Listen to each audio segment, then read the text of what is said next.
So we jumped from the book of Hebrews last week at the very end of the New Testament all the way back to the beginning of the New Testament in our readings for this weekend. And we're going to look at them and the stories of creation for quite some time. And if you have seen an episode of Bob Ross, you notice how he sort of paints the colors of the sky first, then he paints the colors of the land, and then he puts clouds in the sky, and then he puts a mountain down below, firmly rooted in the ground. So he starts kind of with the big things and then fills in with the details and gets more and more detailed at the very end, up to at the very end when he's putting in little sticks and things. Well, there's sort of something similar going on in this first chapter of Genesis with the first of two stories of creation, two totally different stories. And we're going to look at the first one today and the second one tomorrow. So to kind of set the stage for how this is set up, it's very specific and structured. So for example, we have on the first day, we have the light and darkness. Then on the fourth day, we need to fill in the light and darkness with the sun and the planets. For example, on the second day, we have the water above and the water below, the sky and the sea. On the fifth day, well, we need to fill that up. So we have the birds of the sky and the fish of the sea. On the third day, we have the creation of the land and the sea, the separating of the land. Then we have to have something that is going to fill it up. Where did my marker go? Here it is.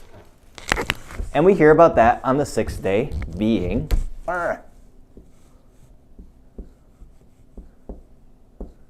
man and woman. So we hear about, have dominion over all of this. But on the seventh day, we're reminded that God rests and that God has really control of everything. So we have a very specific structure that shows that God is making this earth and all of creation his very own temple, which is going to foreshadow the temple in Jerusalem that has this beautiful veil of all of creation painted on it with different animals and creatures, that veil that Jesus is going to tear in two. But the point of this reading, of this first story of creation, is not that, look, in exactly 7 days God created us and created the world. That's not the point.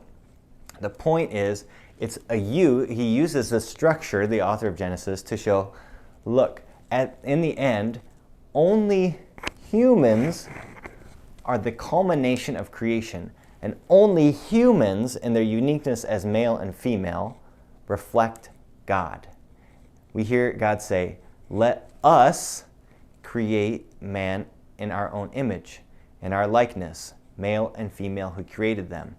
That us is already hinting at Father, Son, and Holy Spirit. That already there is an understanding that God is a trinity of persons, and humans in their unique genders, which are two, despite what the modern culture might say, reflect the beauty and the diversity of God. And so, even though we have all these different contrasts we hear about in the different creatures, it's only in their complementarity that they reflect God. So it's a great reminder to us in this world in which we live, in which it seems like we don't do the best job as humans of reflecting the image and likeness of God, to take a hard look at ourselves today and say, how do you reflect the goodness of God today? How are you a reflection of God, not only of his creation, but of this great work that is you?